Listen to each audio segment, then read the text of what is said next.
สบายดีพี่น้องกับทุกท่านสบายดีสวัสดีทุกคนเนาะยินดีต้อนรับเข้าสู่ช่องนั้นพี่น้องหลังจากที่เขาผลมาได้มื้อนั้นเนาะพี่น้องก็บ่ได้ซีเขากินจ้าเถื่อเอาเขามาแต่นอกเนาะสื่อเขาพี่น้องเดี๋ยวสิมาซีเขาตัวเองเนาะพี่น้องเขาที่คนมาเบิ่งว่าเขาสิงะอยู่เอามาตั้งแต่เราแต่2-3 มื้อเลยพี่น้องบ่ได้ซีว่าสิซีมือว่านี่ไฟมันดับไฟมันมาค่ำก็เลยบ่ได้ซีจ้ะ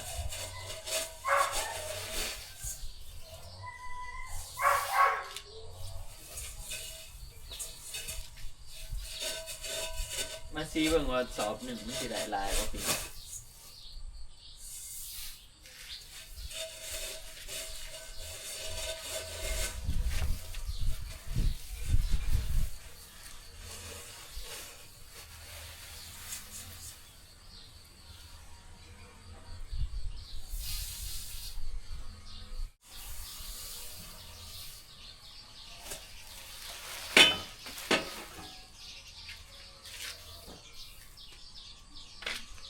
สี2 หลอบมาเนาะพี่น้อง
เดี๋ยวพี่น้องรอบแรกเลยนี่ถ้าต้องซี2 เถื่อเนาะเขามันแตกพี่น้องเลยซีหน่อยได้เนี่ย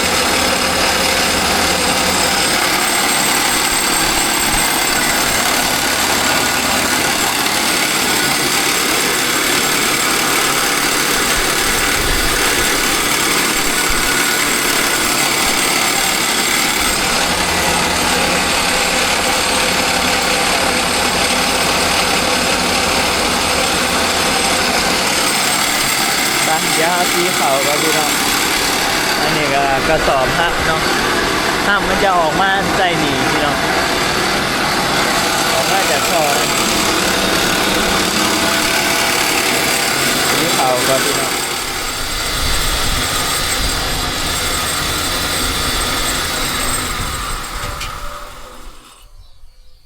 ตอนนี้เขาก็สีรอบที่1แล้วพี่น้อง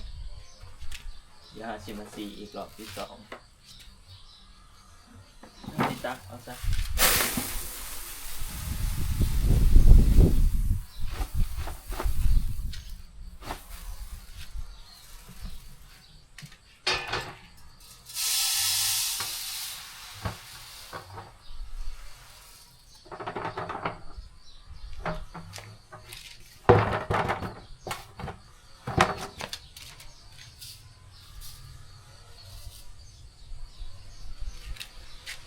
ที่2เขาก็จะนี่เขาอีกทีเนาะปั๊บให้มันโมมีกาให้มันไหลเลย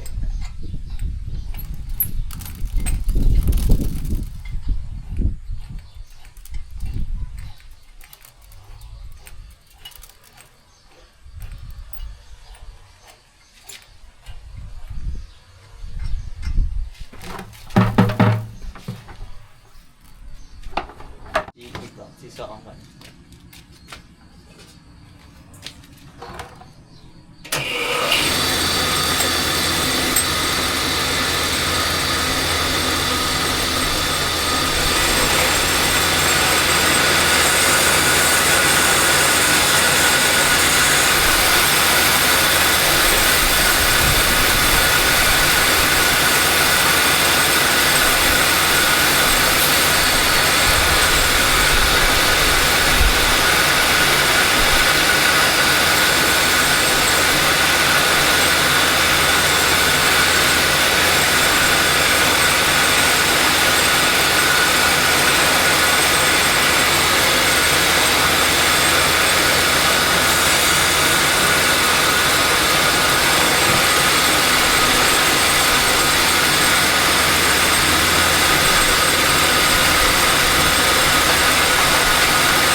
รอบที่สองพี่น้อง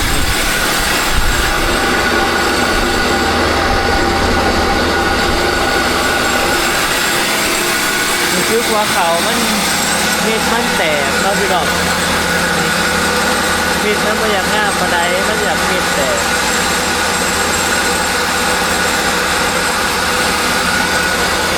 บ่งามคือเขาเข้าป่าเม็ดมันแตก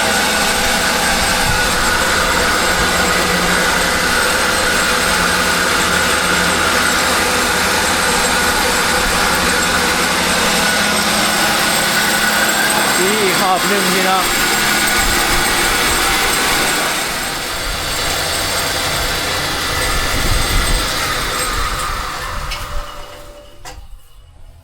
สอบที่สองพี่น้องตัวนี้แต่ว่าตัวนี้มันเป็นมิดดีนะเดี๋ยวจะให้พี่น้องเบิ่งตัวนี้ผมรู้สึกว่ามันเป็นมิดดีกว่าตัวสอบก่อนนี่ดิพี่น้องเห็นอยู่ว่าพี่น้องยานมันเบลอเนาะมันโมเมนต์กล่องโทรศัพท์นี่มันอยากเป็นมิดดีกว่าสอบก่อนตัวนี้เท่าซีแหละเนาะตัวนี้สอบทำอีกสอบหนึ่งหันได้ตัวนี้ได้บ่อยากลายพี่น้องสอบมันหน่อยเนาะได้ครึ่งอันนี้หนึ่งเลยได้ครึ่งคู่เคี้ยวตัวนี้สองสอบกันน่าจะเต็มพี่น้องดูว่าเหลือน้อยหนึ่งเนาะเดี๋ยวเขาก็สิเอาขึ้นนี่อีกเดี๋ยวเขาก็สิซีคือเก่าเนาะซีอีกสองอันนี้ใส่สองขู่เลยตัวนี้มันก็กระเทือนพี่น้องซอกใส่นี่ก็น่าจะเต็มเหลือน้อยหนึ่งเดี๋ยวเขาสิเอาไปไหวไปอันนี้เขาสิไปครัวน้องพี่น้องถ้าพี่น้องไปเบิ่งว่าเก็บเงินค่าครัวนี่ว่ามือหนึ่งได้เท่าไรเนาะพี่น้องแล้วก็สิพาไปเบิ่งเก็บ3 หอดคำเนาะตรงนั้นก็สิไปถ่ายคลิปแล้วก็สิออกเมื่อหน้าแน่พี่น้องไปถ่ายคลิปอยู่ครัวก่อนเนาะแล้วก็สิออกเมื่อหน้ามื้อแรกก็จังสิเข้ามาใหม่พี่น้องไปพี่น้องเดี๋ยวเขาสิพาพี่น้องไปครัวเนาะอีเมย์ย่ามอยู่กับป้าแม่นี่แหละ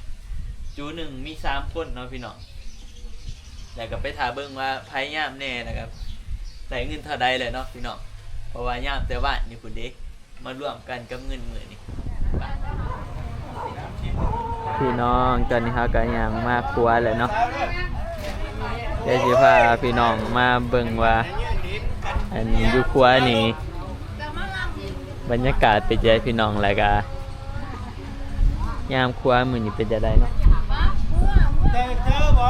นี่พี่น้องอยู่ครัวเฮามีอาหารขายเครื่องอีกเด้อพี่น้องเอ้ยอาหารขายของเอือบ้านเนาะอยู่ครัวพอดีนี่แม่มายามครัว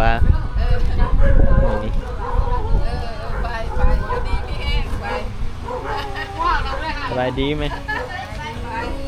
นั่งเผาทัว แต่เช้ามานี่มีคนขามรายอยู่อ่ะคืนนี้ได้3ข่อยมาย่ามพี่น้องมานอนคืนนี้ได้40ก็แม่งก็มาย่ามบัดโอ้บักลาดบ่มาแท้พี่น้องเดี๋ยวสิพาย่างเบิ่งบรรยากาศอยู่ครัวอันนี้ก็ค่านี่เนาะ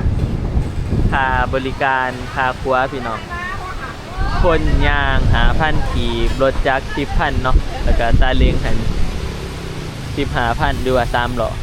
โอ้พอดีมีคนตามรถจักรนี่คันละ10,000กีบเนาะพี่น้อง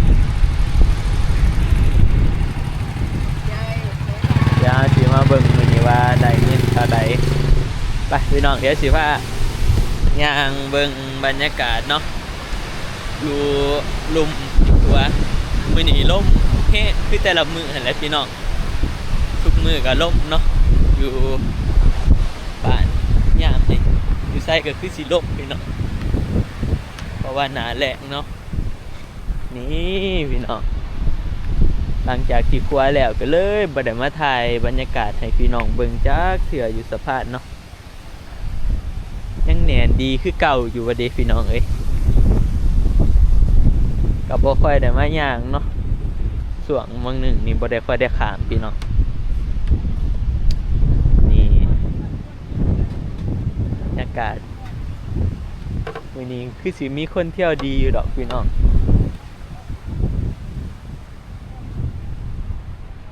ย่ามแต่ละมื้อก็ได้ประมาณมื้อละ500,000เนาะพี่น้อง500,000มื้อละ800-900มื้อละ1,000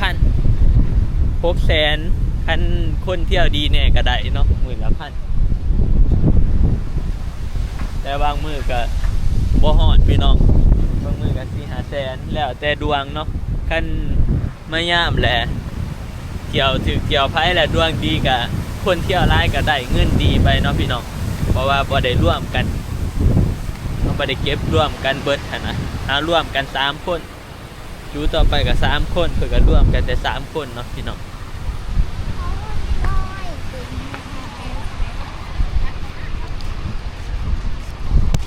อยากมาเล่นทัวเขาบอกทัวร์แม่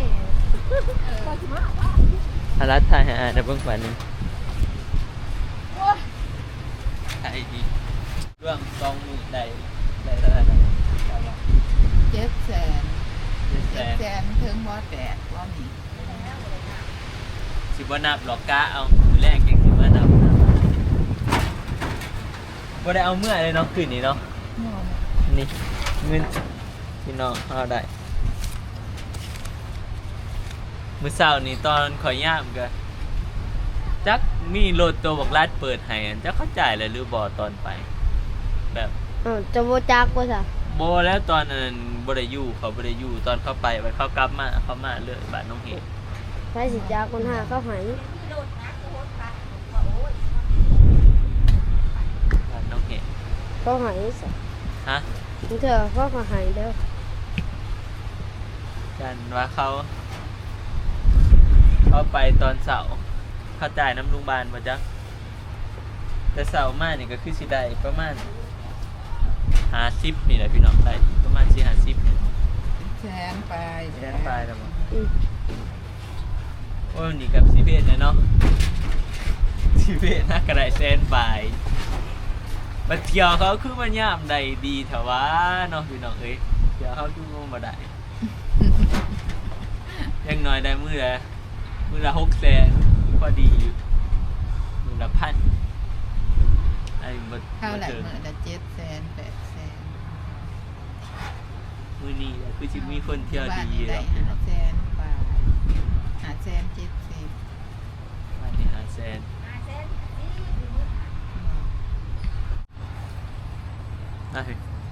ไปพี่น้องเดี๋ยวมื้อแรกเฮาจังสิ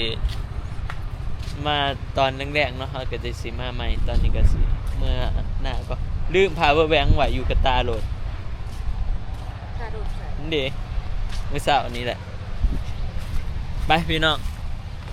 เดี๋ยวสิพามาเบิ่งมื้อแรกเดี๋ยว ดี๋ยวสิพามาเบิ่งสรุปเงิน2มื้อย่ามว่าได้เท่าใดเนาะพี่น้องสิได้จักพันจักแสนจักพันบาทพี่น้องหลังจากที่น้องอันมาถ่ายคลิปบางมื้อนะเนาะก็บ่ได้มาถ่ายต่อก็มื้อคืนนี้พี่น้องมานอนย่ามครัวอีกเนาะตื่นมาตอนเช้าพี่น้องเดี๋ยวสิพาเบิ่งบรรยากาศก่อนเนาะเดี๋ยวพาเบิ่งบอลเฮานอนก่อนเฮานอนใส่อันนี้เฮานอนอยู่นี่เนาะเบิ่งติบ่นอนพี่น้องนอนเต็นเนาะเอาผ้าห่มมานอนอุ่นได้อยู่ในบ่ได้หนาวปานใดเนาะแต่ว่าสิว่าบ่หนาวเลยก็บ่แม่นนอนกับหมอนี่แหละ2คนพี่น้องไปเดี๋ยวสิพาพี่น้องมาย่างเบิ่งบรรยากาศยามเช้าๆพี่น้องก็บ่เช้าหรอก8 โมงเนาะน้องอันตื่นแต่ดึกพู้นแหละพี่น้องตื่นตั้งแต่5 โมงพุ่นเนาะก็เลยบ่ได้มาถ่ายคลิปให้พี่น้องเบิ่งมันบ่มีหมอกแน่ก็เลยบ่ได้มาถ่ายอันนี้ก็ช่วงเช้าก็มีคนถามเนาะพี่น้องมื้อนี้เป็นวันศุกร์มื้อนี้เป็นมื้อวันศุกร์เป็นมื้อตลาดแต่ว่าคนก็บ่ได้เที่ยวหลายดอกพี่น้องคนหมู่บ้านเฮาบ่หลายเนาะบ้านอื่นก็บ่ค่อยมาเขตบ้านเฮามันมีแต่น้องแหงนี่แหละเที่ยวจักหน่อยเนาะพี่น้องแล้วก็บ้านตัวเองหั่นนะนี่พี่น้องบรรยากาศยามเช้าๆสวยๆ8 โมงตื่นมื้อเช้ามานี่เนี่ยหมอกมาบ่เห็นหมอกพี่น้องเอ้ยก็เลยนอนต่อมันบ่มีอิหยังคิดว่ามันสิเป็นหมอกว่าสิมาถ่ายก็เลยนอนต่อมันบ่มีหมอกพี่น้องมันอันนั้นบ่หลายเดี๋ยวสิพาพี่น้องมาเบิ่งเนาะเงินเก็บค่าครัว2 มื้อนี่เฮาเก็บค่าครัวมา2 มื้อแล้วพี่น้องได้เท่าใดเนาะเฮานับมื้อนี้เป็นมื้อสุดท้ายเนาะพี่น้องมื้อสุดท้ายแล้วก็มื้อแรกเนาะเฮาต้องยามอีกคืนสุดท้ายตื่นมาก็จูใหม่เนาะยามจูเฮาก็3 มื้อพี่น้อง3 มื้อบ่แม่นคนเดียวเด้3 มื้อ3 คนเนาะก็แบ่งกันบัดนี้พี่น้องก็คันสิแบ่งเนาะคันบ่แบ่งก็ร่วมกันจนมันพอถึงก็แบ่งกันเนาะความหมายว่าอันอยากแบ่งก็ได้อยากร่วมก็ได้เนาะพี่น้องเพราะว่าคันร่วมเฮาจังฮู้ว่าเฮาได้เท่าใดหั่นนะไปพี่น้องเดี๋ยวมาเบิ่งเนาะมันเบิ่งเงินก่อนอยู่ในทิปเขาเพิ่นแม่งนับแล้วบ่ นับเด้อเด้ ได้เท่าไหร่ สบายดีพี่น้องได้เท่าไหร่ มื้อเช้านี้ก็ได้หลายเติบเลย เมื่อนี่ตัวนี้เห็ด เราได้ คือ 300,000 ตัวนี้แต่บ้านนี่นี่เนื้อนั่น ตัวอันนี้หัน 140,000 1,140,000 กีบพี่น้อง ตัวนี้ ตอนเช้าก็ได้3 เจ้านี่ได้290,000 290,000 รวมกับส่วงแรงๆว่านนี้นับนะฮะ บ่ แรงว่านนี้ โอ้ แม่น ทั้งแรงบ้านนี่นะ แรงว่านนี้ ได้290,000กับพอดีร่วมเบิดนี่ก็ร่วมเบิดนี่ก็ด่าน100,000ด่าน400,000 โอ้ย ด่าน400,000ปลายด่าน430แล้วนี่ ด่าน สิถึง 430เลยเนาะ สิถึง2ด่านคือเขาอยู่บ่พี่น้องดอดุนเด้อเขาได้2ด่านปลายเด้อ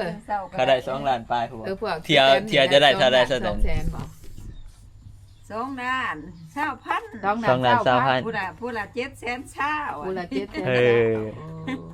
พวกเนี่ยแจ้วก็ได้2ด่านเท่าใด2ด่าน เดี๋ยวก็2ล้าน60 60โอ้พวกอันนั้นสิจอย ก็อันนั้น2ล้าน 2ล้าน แสน ตัวนี้ 100,000 ตัวนี้เฮาได้ล้าน4แม่นบ่ เท่าไหร่ได้ล้าน ล้าน ก็ได้ 4บ่ ด่าน400,000 ก็พอดีรวมเดี๋ยวไหลเท่ากันนะสิจ๊ะ บัดรวมเบิดกับพอดีได้เท่ากันขันแม่นย่ามผู้เดียวหันบางมื้อก็ได้500,000บางมื้อก็ได้ 3เลย4 ได้6-700,000ส เนาะ มมุติ มัน ว่า แล้วแต่มือ บัดนี้พามารวมกันมันโดดได้ถึง2ล้านบัดนี้ อืม 3 มื้อ2ล้าน ถ้ามื้อมันก็ได้2ล้านถ้าเบิ่ง ถ้าเบิ่งมันสิฮอดบ่ยัง600,000เนาะ อืม สิบ่ได้บ่600,000เพื่อมื้ออื่น ได้2ล้านไป เพื่อมื้ออื่นเช้าเนาะ ได้อยู่เนาะ โอ้โหเนาะเพราะว่าจะเริ่มมื้ออื่นก็ได้มันได้2ล้าน นี่พี่น้อง บรรยากาศก็สิประมาณนี้เนาะอยู่ครัวเก็บข้าวครัวนอนเมื่อคืนนี่อากาศหนาวก็นอนม่วนเลยพี่น้องรู้สึกว่ามันนอนหลับดีเนาะเมื่อคืนนี้ลุงวานว่ามีคนมาแล้วมึงนอนจังมุงประมาณ9 โมง ประมาณ9 โมงอีก มึงนอนทำไม เออ โอ้ลุงวานแล้วว่าเราตอนนั้นตอนกูยังเมื่อเพื่อนแท้ๆกูว่าบักนัดบ่ตื่นบ่แล้วว่ามันคือยังว่ามีคนมาไปพี่น้องเอ้ย ไป สลัก รับสาว คลิปนี้ก็สิได้เบิดเพียงส่ำนี้แหล้วเนาะก็ขอบคุณขอบใจ FC เบิดสุขุทุกคนพี่น้องที่เข้ามาติดตามมาชมน้องอันจนจบคลิปเนาะเดี๋ยวเอาไว้พอกันใหม่คลิปหน้าเด้อพี่น้องสำหรับคลิปนี้ขอตัวลาไปก่อนเนาะขอกล่าวคำว่าสบายดีพี่น้องบ๊ายบาย